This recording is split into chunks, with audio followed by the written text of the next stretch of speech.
I think one of the most satisfying things is feeling like you're not alone. And get to see how other people handle the situation. Because I had people who had amazing jobs, amazing careers, and they had a condition that was much more progressive, and they were in a wheelchair. They couldn't speak. They were using an assistive device. They may have had a ventilator on the back of their wheelchair because they couldn't breathe on their own. Maybe the impulse is to you feel sorry for them, or fear, because a lot of people don't want to see that because they think I'm going to end up like that, and it scares the heck out of them. But what was amazing was to break through that and see and get to know this person. I'm Leslie Krongold, and I was born and raised in North Miami Beach, Florida. So myotonic dystrophy is a genetic disorder, disease, condition. When you have it, with each pregnancy, there's a 50% chance you're going to pass it on, and it will be more severe as with the next generation. So I pretty much spent my first 18 years in the same house in southern Florida, and then I went to college in New York. Living in Brooklyn and commuting to Midtown Manhattan was very different than being in the village and going to school. I wasn't really prepared for it. And at the same time, my mother was also going through different sort of emotional and physical health problems in Florida. She came from a rough childhood. There was no language on how to talk about, that trauma of family trauma and different things that had happened. In her 30s, she started to have different physical symptoms, but she wasn't diagnosed with myotonic dystrophy until she was probably about 53. She passed away at 55. I don't know if she understood it was genetic, or she and my father chose not to tell me. But I didn't really think much of it because my mother had a history of having different physical problems. Of course, I was born with the disease, but the symptoms did not progress at a rate that they were obvious, until I was an adult. I went out to lunch with a colleague, and I was getting out of his car. We came back to the office, and I remember reaching to open the door, and I couldn't relax my hand. I was kind of clenched on the door. During, that day, that night, I realized, this reminds me of what my mother used to talk about. So the GP ordered a blood panel, thought I had a nutritional deficiency. The blood work came back, everything was fine, and she referred me to a neurologist who then I saw about 3 times until I had the definitive diagnosis. Then I realized, oh wow, I have this neurological disease that is going to impact my life. My life is not going to be the way I had planned it. I was given this opportunity to facilitate support groups about a little over 20 years ago, and it was shortly after I was diagnosed with a disease. I think I initially approached it with a lot of fear and trepidation because I didn't have a traditional psychology, social worker background, and I knew I didn't want to sit with a group of people and have all of us share how miserable we were.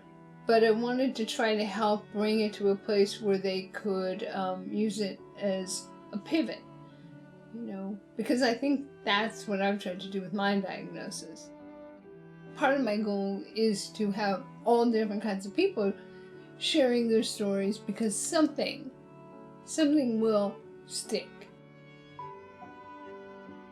The glass half full is a culmination of my years of experience exploring my journey as someone with a progressive disease, as well as working with people who are also diagnosed with a progressive disease, and how you can own, like, hey, this is miserable, this is a challenge, but there are a lot of tools and resources where you can try to turn things around and come from a place of learning and understanding and trying to make a bitter situation better.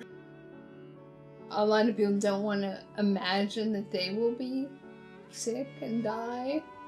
I think it's just really hard for people to accept things are finite, like everything else. There's a whole life cycle, and we have little control over when, the end will occur. So it's anybody who's, got a lot of control issues probably has some difficulty accepting the inevitable. It's been a real evolution. And part of it is just, a period of gathering all of these tools, which involves experiential learning, reading, opening up and hearing, and being open to something different than what I was provided with in my childhood and developmental years, because nobody modeled good emotional health for me. I had a lot of emotional problems in my 20s, and I really thought I was losing my mind. I reached a point where I checked myself, with the assistance of the psychiatrist I was seeing, into a mental hospital for 2 nights. I was there, and that was an amazing experience for me. I realized that I could rely on some internal, I don't know what, maybe it was a faith, maybe there was a little faith in the universe and God, but that could help me carry through. Everything shifted then, because I kind of faced one of my worst fears, is like, I'm crazy. And then being in this environment, and then I started reading certain books that kind of pivoted everything, I realized I wasn't crazy, that I could heal. I think I'm grateful for a lot of things, and I think one of the most powerful skills or an attitude that I've been able to cultivate is being able to sit and be still and have gratitude. That may be what I'm most grateful for, is being able to experience gratitude.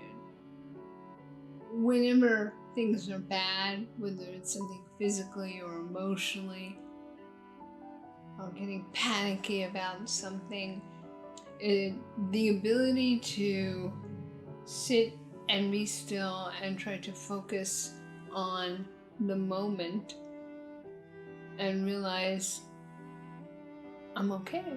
I'm really okay right now, is a gift. Doing support groups for years, I would have different people come. Some of them were so mad, so filled with resentment. People even sometimes would talk about, why did God do this to me? Their situation made them question everything.